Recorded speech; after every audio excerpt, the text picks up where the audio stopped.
Current affairs आज 6 मई है। 6 मई के न्यूज़पेपर का कलेक्शन लेकर के आया हूं, जो कि ये मोस्ट इंपॉर्टेंट सेशन होने वाला है। इसको आखिर तक सुनिएगा, साथ ही साथ लाइक, शेयर, कमेंट और सब्सक्राइब करना ना भूलें। और जो नए हैं वो बेल आइकन को दबाएं ताकि आपको नोटिफिकेशन मिलता रहे। मैं हुसैन सर आपका अपने इस YouTube channel revision for success में आपका अभिनंदन करता हूँ, खैर मकदम करता हूँ। इस सेशन को स्टार्ट करने से पहले मैं आपसे ये कहना चाहूँगा, अगर ये धुंधला जैसा दिख रहा होगा तो सेटिंग में जा कर के आप इसको क्या करें कि क्वालिटी को बढ़ा लीजिएगा। चलिए अब हम लोग टॉपिक के ऊपर आते हैं। पहला जो टॉपिक है, बिहार पर नेशनल ग्रीन ट्रिब्यूनल ने 4,000 करोड़ का जुर्माना लगाया। तो ये न्यूज़पेपर का जो हेडिंग था उसको मैंने यहाँ पर लिखा हुआ है। आखिर ये बिहार सरकार के ऊपर जो नेशनल ग्रीन ट्रिब्यूनल ने आपको 4,000 करोड़ का जुर्माना लगाया है, क्यों? तो लगाने के पीछे ये है कि आपको पर्यावरण को प्रदूषित करने वाला आपको ठोस और तरल अपशिष्ट जो था, आपको कचरा जो था, उसको प्रबंधन सही तरीके से बिहार सरकार ने नहीं किया। और जबकि कई बार उसको अल्टीमेटम दिया गया बिहार सरकार को कि आप उसका निस्तारण कीजिए, क्योंकि लोग आंदोलन कर रहे थे। कई बार आप पेपर में आप पढ़े होंगे, देखे होंगे, कचरा का ढेर लगा हुआ है और वहाँ उधर से जो गुजर रहे हैं उन लोग बदबू आ रहा है, फिर उसका स्वास्थ्य पर भी असर पड़ रहा है। तो इन सब चीज़ों को लंबे समय से इस पर जो है आंदोलन भी हो रहा था और लोग अल्टीमेटम भी दे दिए हुए थे।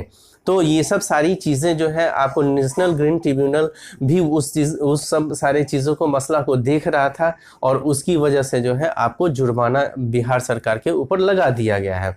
अब हम समझते हैं कि आपको अब समझेंगे कि नेशनल ग्रीन ट्रिब्यूनल कहते किसको है। तो ये राष्ट्रीय, इसको हिंदी में जो है बोलते हैं राष्ट्रीय हरित अधिकरण। इसकी स्थापना करने के पीछे का उद्देश्य ये था कि पर्यावरणीय जितने भी मुद्दे आ रहे थे और वो अदालत में जा रहे थे, तो वहाँ पर अदालतों के ऊपर बोझ पड़ रहा था। तो बोझ को कम करने के लिए क्या किया गया कि आपको एक अलग जो है ट्रिब्यूनल की स्थापना की गई, जिसको बोलते हैं आपको राष्ट्रीय हरित ट्रिब्यूनल। और इसकी स्थापना जो की गई थी राष्ट्रीय हरित अधिकरण अधिनियम के तहत 18 अक्टूबर 2010 को इसकी स्थापना की गई। स्थापना करने के बाद जो है आपको जो इसका, अब हम लोग थोड़ा सा जान लेते हैं इसका हेडक्वार्टर कहाँ है। तो इसका हेडक्वार्टर आपको दिल्ली में है और इसके कुछ कार्यालय भी, क्षेत्रीय कार्यालय भी हैं, जैसे भोपाल है, पुणे है और फिर उसके बाद ये चेन्नई है और कोलकाता है। लेकिन ये वाला जो आपको 4 जो क्षेत्रीय कार्यालय है, ये आपको बीपीएससी या बिहार के किसी भी एग्जाम में नहीं पूछता है या पूछेगा भी नहीं। ये थोड़ा सा टफ बनाना होगा, तो वो यूपीएससी में ऐसा क्वेश्चंस बनता है। तो इसीलिए आपके लिए ये इंपॉर्टेंट नहीं है, लेकिन इसको सुन लीजिए कि हाँ कि भाई भोपाल है, पुणे है, चेन्नई है और एक कोलकाता है, ये 4 क्षेत्रीय कार्यालय है। और इसका जो है आपको संरचना क्या है, तो इसमें 3 सदस्य होते हैं। एक अध्यक्ष होता है, एक ये न्यायिक जानकार होते हैं, एक विशेषज्ञ होते हैं। तो ये तीनों मिलकर ही आपको ये काम करते हैं। और इसके अंतर्गत इसका जो वर्ष जो है 3 वर्ष, इनका जो उम्र जो इसमें है तो वो 3 वर्ष या 65 साल तक की, इसमें जो पहले हो जाए उतने तक ये काम करेंगे, इसके सदस्य रहेंगे। और इनकी फिर से जो है, अगर चाहेंगे कि हाँ इनका फिर से रिक्रूटमेंट हो, तो या इसमें ये किया गया है कि इसमें रिक्रूटमेंट फिर से दोबारा नहीं होगा, किसी दूसरे का ही रिक्रूटमेंट होगा। और यहाँ इसके अंतर्गत एनजीटी के अंतर्गत, यानी कि आपको ये राष्ट्रीय हरित अधिकरण अधिनियम के अंतर्गत एक अनिवार्य तत्व है कि आपको 6 महीने के अंदर इस 6 महीने के अंदर जो पर्यावरणीय जो मामला है उसका निपटारा हो जाना चाहिए। तो हम लोगों ने इसके बारे में ये चीज़ पढ़ लिया। और कुछ भी है इसके रिगार्डिंग अगर आप लोग चाहें तो ये एनजीटी जो है, नेशनल ग्रीन ट्रिब्यूनल जो है, इस पर एक शॉर्ट नोट्स तैयार करके रख सकते हैं। 69वीं मेंस के लिए अभी से ही तैयार रख सकते हैं, ताकि आप लोग अभी से ही कुछ जो मैं बोलता जाता हूं तो उसका एक बनता जाएगा, आपके पास अलग अलग शॉर्ट नोट्स भी तैयार होता जाएगा। मैं हर वीडियो में कोशिश करता हूं कि आपको बताऊं कि हाँ कि कहाँ पे एक शॉर्ट नोट्स बना लीजिए, ताकि आपको वो काम आएगा 69वीं का मेंस के पॉइंट ऑफ व्यू से। और जो पीटी वाले हैं तो वो पीटी का जो मैं बोल रहा हूँ, जो सुन रहे हैं आप उसको भी लिखिए और फिर यहाँ पर जो है उसको भी लिखिए और स्क्रीनशॉट भी ले लीजिए। ठीक है, स्क्रीनशॉट ले लिया आप लोगों ने। और इसको याद रखिए, देखिए मैं कुछ बोलता हूँ आपको, यहाँ पर कुछ चीज़ें होता है कि नहीं लिखा हुआ रहता है, और कुछ चीज़ें हैं जो एक्स्ट्रा मैं बोलता हूँ उसको नोट डाउन कर लीजिए, जो यहाँ पर है उसको भी नोट डाउन कर लीजिए।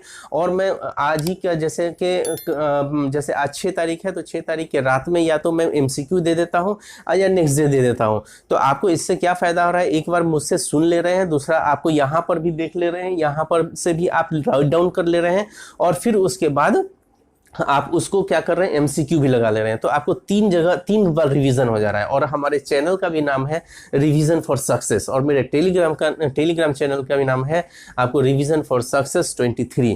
तो आपको वहां से भी जो है रिवीजन का हम जो कॉन्सेप्ट जो हमारे अंदर है कि रिवीजन का कॉन्सेप्ट जो है ये आपको फायदा कहाँ पहुंचाता है। एक होता है आपको कॉन्शियस माइंड, एक सब कॉन्शियस माइंड, यानी कि आप कम समय के लिए अगर एक बार पढ़ते हैं तो कम समय के लिए याद रहेगा। अब बार बार पढ़ते हैं, बार बार रिवीजन करते हैं, तो आपके वो सब कॉन्शियस माइंड में चला जाता है, यानी अवचेतन मन में चला जाता है, जो कि काफी दिनों तक याद रहता है। और रिवीजन का एक और प्रोसेस है जो मैं अगले ये जब वीडियो बनाऊंगा तो उसमें वो रिवीजन का प्रोसेस बताऊंगा कि आप कैसे उस प्रोसेस को करें ताकि आपको लंबे समय तक याद रहे जब तक एग्जाम ना हो जाए।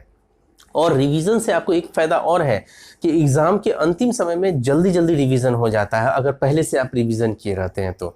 चलिए, तो यहाँ पर जो है पहला पॉइंट जो है आपको इसके बेंच के अध्यक्ष जो है AK गोयल है। तो AK गोयल क्या है, अध्यक्ष, बेंच के भी अध्यक्ष, जो तो जुर्माना जो ठोका गया बिहार के ऊपर तो उनके अध्यक्ष भी थे, और साथ ही साथ आपको NGT के अध्यक्ष भी हैं, आपको AK गोयल ही हैं। तो इस पर क्वेश्चन बनेगा, मोस्ट इंपॉर्टेंट है, इसको ध्यान में रखिएगा। 2 माह में रिंग फेंस अकाउंट में जमा का निर्देश दिया गया है, यानी कि NGT के जरिए जो है आपको 2 महीने के अंदर आपको रिंग फेंस अकाउंट में जमा करना है। ये रिंग फेंस अकाउंट होता क्या है, तो रिंग फेंस अकाउंट एक ऐसा अकाउंट है जिसके अंतर्गत आपको पैसा अगर डल जाता है, जो जुर्माना वाला पैसा, तो वो उसी के लिए ही काम जिसके लिए जुर्माना लगा है। जैसे कचरा प्रबंधन के लिए जुर्माना लगा के आपने कचरा प्रबंधन सही तरीके से नहीं किया, तो आपको जो जुर्माना जो है उसके अंतर्गत रखा जाएगा, और आपको उसके अंतर्गत ही आपको सारा काम करना होगा। जैसे पुराने कचरे का निस्तारण हो गया, चाहे आपको आपको प्लांट लगाना है, छोटा सा प्लांट है, उसको समाप्त कर दिया जाए, तो वो सब चीज़ों के लिए सारा का पैसा इसी से ही खर्चा होगा।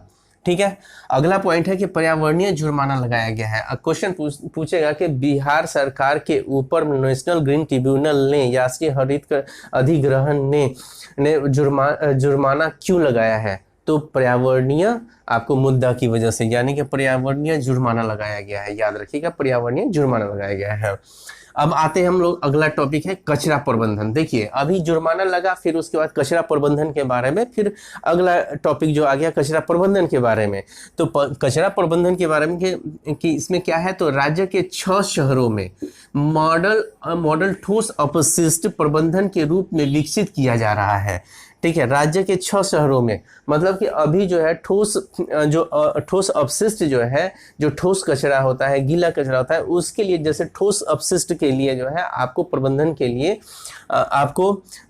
लिए विकसित किया जा रहा है। तो वो कहाँ कहाँ विकसित किया जा रहा है, तो मुजफ्फरपुर, बिहार शरीफ, मुंगेर नगर निगम, फिर सुपौल नगर परिषद, राजगीर और बोधगया नगर पंचायत शामिल है। यानी कि 6 जगह ये है जहां पर पीटी के पॉइंट ऑफ व्यू से ये हो जाता है कि 6 जगह जो है आपको ठोस अपशिष्ट का प्रबंधन किया जा रहा है। लेकिन क्या है, तो यहाँ पर बिहार सरकार कर तो रही है, ठोस कचरा प्रबंधन कर रही है, लेकिन धीमी गति से कर रही है, इसीलिए ऊपर में जो है आपको 4000 करोड़ का जुर्माना लगा है। तो ये पूरी तरीके से पीटी फैक्ट हो गया, जो कि आपके राज्य के 6 शहरों में, बिहार में आपको 6 शहरों में आपको मॉडल ठोस अपशिष्ट प्रबंधन के रूप में विकसित किया जा रहा है। इसको ध्यान में रखिएगा। और मुजफ्फरपुर, बिहार शरीफ, मुंगेर नगर निगम, सुपौल नगर परिषद, राजगीर और बोधगया नगर पंचायत शामिल है।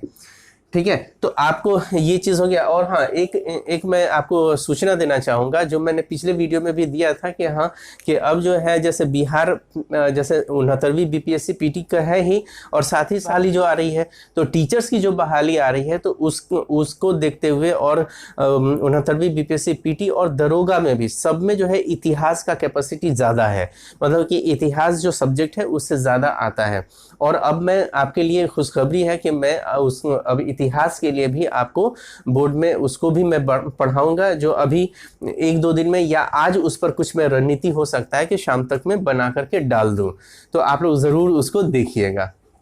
चलिए, जो कि आपको न केवल 69वीं बीपीएससी बल्कि अब बिहार का जो टीचर बहाली आ रही है उसके लिए भी मोस्ट इंपॉर्टेंट हो जाएगा। और दरोगा में भी आपको ज़्यादा से ज़्यादा क्वेश्चन इतिहास का आता है, करीब 18 क्वेश्चन तक आता है, तो उसमें भी आपको फ़ायदा होगा। अगला पॉइंट है कि स्मार्ट सिटी की ताज़ा रैंकिंग में भागलपुर 53 ये भागलपुर जो है उसका 53वीं रैंक है, और बिहार में नंबर 1 पर है। मतलब कि आपको स्मार्ट सिटी की ताज़ा जो रैंकिंग आई है उसमें भागलपुर वैसे ओवरऑल पूरे इंडिया में 53वीं रैंक है, लेकिन बिहार में वो नंबर 1 पे है। उसके बाद जो है पटना है 72वें स्थान पर है, और बिहार शरीफ जो है 73वें स्थान पर है, और मुजफ्फरपुर जो है आपको 97वें स्थान पर है, 97 पे। यानी कि इंडिया में आपको 53वीं स्थान पर है, लेकिन बिहार में नंबर 1 पे है। फिर नंबर 2 पर आपको आ जाता है पटना, और नंबर 3 पर आ जाता है आपको बिहार शरीफ, और चौथे नंबर पे आ जाता है आपको मुजफ्फरपुर जो कि 97 रैंक है। तो इसको याद रखिएगा, ये सब क्वेश्चंस पूछे जाते हैं। अब आते हैं आपको इसमें अगला पॉइंट है, अगला टॉपिक है मुफ्त दवा मुहैया कराने में बिहार देश में दूसरे स्थान पर है। मतलब मुफ्त में दवा मुहैया, मतलब कि सरकारी जितने भी हॉस्पिटल्स हैं उसमें मुफ्त जो दवा दिए जाते हैं उनमें जो है बिहार पूरे देश में जो है आपको दूसरे स्थान पर है। तो पहले स्थान पर कौन है, तो राजस्थान है, दूसरे पर बिहार हो गया, और तीसरे पर तेलंगाना हो गया, और चौथे पर हो गया मध्य प्रदेश हो गया। यानी कि ये अप्रैल 2023 की रिपोर्ट के अनुसार क्या है कि आपको ओवरऑल मतलब पूरे भारत में दवा मुहैया कराने के लिए, मुफ्त में दवा मुहैया कराने के लिए नंबर 1 पे राजस्थान है, नंबर 2 पे बिहार है, नंबर 3 पर तेलंगाना है, नंबर 4 पे मध्य प्रदेश है। इसको ध्यान में रखिएगा, ठीक है। अब अगला है टॉपिक है कि राज्य आयु वर्ग तैराकी प्रतियोगिता तथा जूनियर खेलो India women championship 2023 Delhi public school senior wing Patna के तरनताल में आयोजित होगा। मतलब कि कुल मिलाकर के ये है कि राज्य आयु वर्ग तैराकी प्रतियोगिता और जूनियर खेलो इंडिया वुमेन चैंपियनशिप कहाँ हो रहा है, 23 वाला, तो कहाँ हो रहा है, तो पटना में हो रहा है, उसको याद रखिएगा। पटना में कहाँ पर हो रहा है, तो Delhi public school senior wing Patna के तरनताल में आयोजित हो रहा है। तो ये आपको ये भी इम्पोर्टेंट है, ये याद रखिएगा कि राज्य आयु वर्ग तैराकी प्रतियोगिता तथा आपको जूनियर खेलो इंडिया वुमेन चैंपियनशिप 2023 कहाँ हो रहा है, तो पटना में हो रहा है, पटना के तारनताल में आयोजित हो रहा है, और Delhi public school senior wing जो है वहीं पर है, उसी के अंतर्गत पटना के तरनताल में आयोजित हो रहा है। तो ये आपको इम्पोर्टेंट है। अगला जो टॉपिक है, नवाचार के लिए शोध में मदद करेगा साथी। ये साथी जो है ये आपको भारत सरकार के जरिए आपको 3 फरवरी 2020 को भारत सरकार के द्वारा ये आपको योजना लाया गया है, जो कि क्या है, ये क्या चीज़ है, नवाचार के लिए शोध में। नवाचार क्या है कि नए जो आपके आइडियाज़ जो आते हैं, जो युवा वर्ग हैं, तो उनके नवाचार के लिए आपको साथी के तहत कुछ पैसा जो है समथिंग 120 करोड़ समथिंग जो है वो दिया जा रहा है, जो कि आपको नवाचार के लिए, उसके लिए आपको ये जिसके लिए शोध करेगा और उसके लिए आपको पैसा ये दिया जा रहा है, जो कि 3 फरवरी 2020 को ये साथी प्रोग्राम जो है या योजना जो है ये चालू हुआ था 3 फरवरी 2020 को भारत सरकार के जरिए। लेकिन इसके अंतर्गत जो हम लोग देखते हैं आखिर बिहार के रेफरेंस में क्या है इसमें, तो आपको देश में विज्ञान एवं प्रौद्योगिकी आधारित नवाचार को बढ़ावा देने के लिए भारत सरकार द्वारा नई पहल साथी केंद्र की स्थापना की है।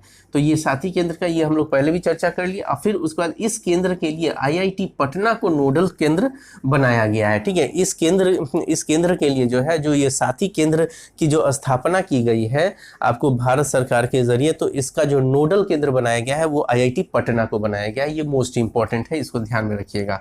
और ये जो आपको साथी जो है आपको विज्ञान एवं प्रौद्योगिकी साइंस एंड टेक के अधीन कार्यरत डीएसटी यानी कि आपको department of science and technology, यानी कि इसको हिंदी में कहेंगे आपको विज्ञान एवं प्रौद्योगिकी विभाग द्वारा इसे शुरू किया गया है। किसे शुरू किया गया है? तो साथी को, ये जो साथी जो प्रोग्राम है या योजना है, ये आपको विज्ञान एवं प्रौद्योगिकी के अधीन काम करने वाला डिपार्टमेंट है, यानी विभाग है आपको विज्ञान एवं प्रौद्योगिकी विभाग, वो उसके तहत जो है आपको ये शुरू किया गया है यहाँ पे बिहार में।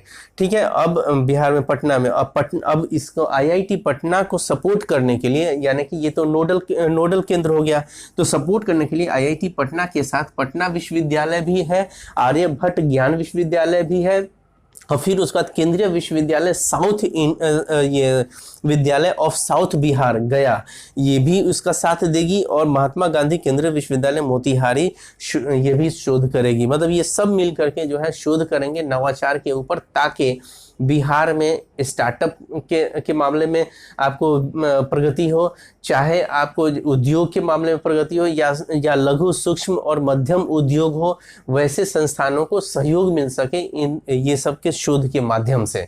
तो इसके लिए जो है आपको साथी जो है केंद्र है, तो इसके लिए क्वेश्चंस क्या बन सकता है? वैसे एमसीक्यू तो मैं दूंगा ही, लेकिन यहाँ पे क्वेश्चन कैसे बन सकता है कि ये ऐसे ये हो सकता है कि नवाचार के लिए, विज्ञान में प्रौद्योगिकी आधारित नवाचार को बढ़ावा देने के लिए भारत सरकार के द्वारा नई पहल की गई है, वो क्या है?